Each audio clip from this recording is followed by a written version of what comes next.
नाही, आपण काही प्रश्न असतील या संदर्भात काल त्यांनी म्हटलेलं आहे की जी तुम्ही ऑब्जेक्शन घेतलेलं आहे ते निवडणूक निकाल जाहीर केल्यानंतर म्हणजे 8 वाजून 4 मिनिटांनी घेतलं, असं काय झालेलं आहे काय? त्याच्या अगोदर तुम्ही ऑब्जेक्शन घेतलं? आम्ही ज्या वेळेला त्यांनी निकालाची सिस्टीम अशी असते, ज्या वेळेला निकाल जाहीर करायचा असतो त्या अगोदर आरओ नेहमी विचारतात की मी निकाल जाहीर करणार आहे, कोणाला काही ऑब्जेक्शन असेल तर घ्यावं.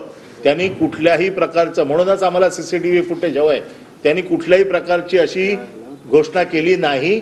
आणि त्यांनी जेव्हा निकाल जाहीर करायला घेतला तेव्हा आम्ही ताबडतोब ऑब्जेक्शन घेतलं की आम्हाला ह्याच्यावरती ऑब्जेक्शन आहे. त्यांनी सांगितलं मी स्पीकिंग ऑर्डर देते, तुमचं ऑब्जेक्शन घेणार नाही कारण आता वेळ निघून गेलेली आहे. तुम्ही आता 650 मतांचा फरक सांगितलेला आहे, 19व्या फेरीपर्यंत तुम्ही म्हणताय की पारदर्शकता होती, तर नंतरच्या 650 जी मतं आहेत ते कोणत्या फेरीमध्ये प्रामुख्यानं फरक दिसून आला?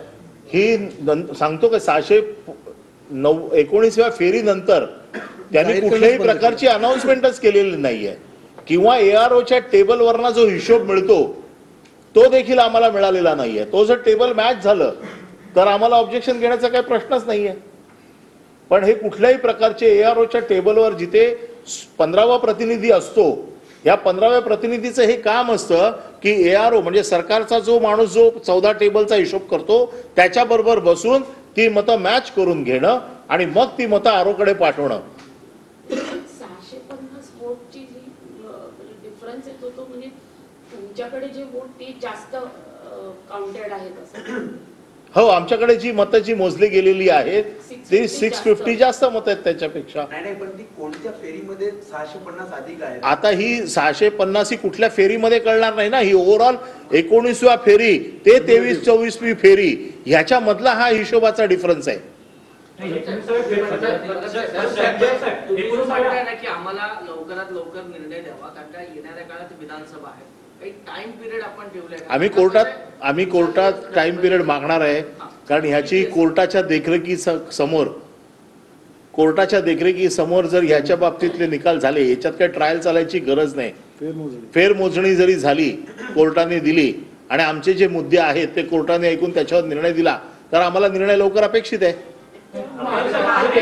19व्या फेरीपर्यंत जर पारदर्शकता होती, त्यानंतर जर त्यांनी अनाउन्समेंट करणं बंद केलं गेलं होतं, तर 19व्या पासून 24व्या फेरीपर्यंत त्यांना मतमोजणी करण्यासाठी तुमच्या प्रतिनिधींनी अलाव कसं केलं? त्याचवेळी आम्ही सतत याच्या बाबतीत सांगत होतो, परंतु रेटून नेण्याचं काम हे आरओने केलेलं आहे. ज्या वेळेला आमचे प्रतिनिधी तिकडे ऑब्जेक्शन घेत होते त्यावेळेला ते सांगत होते की आता आमचे अजून टॅली झालेली नाहीये, आता आमच्याकडे टॅली येते, आम्ही पुढच्या राऊंडला करू आणि प्रत्येक वेळेला हे पुढे जेव्हा सरकारी यंत्रणा त्यांच्या बरोबर आहे मग हेच तर ऑब्जेक्शन आम्ही लिहून दिलंय त्यांना, आम्ही लेखी ऑब्जेक्शन दिलंय ना त्यांना. सीसीटीव्हीची मागणी तुम्ही प्रामुख्याने त्या ठिकाणी केली पण ती मिळत नाहीये, दबावात आहे असं वाटतं तुम्हाला? 100% दबावात आहे.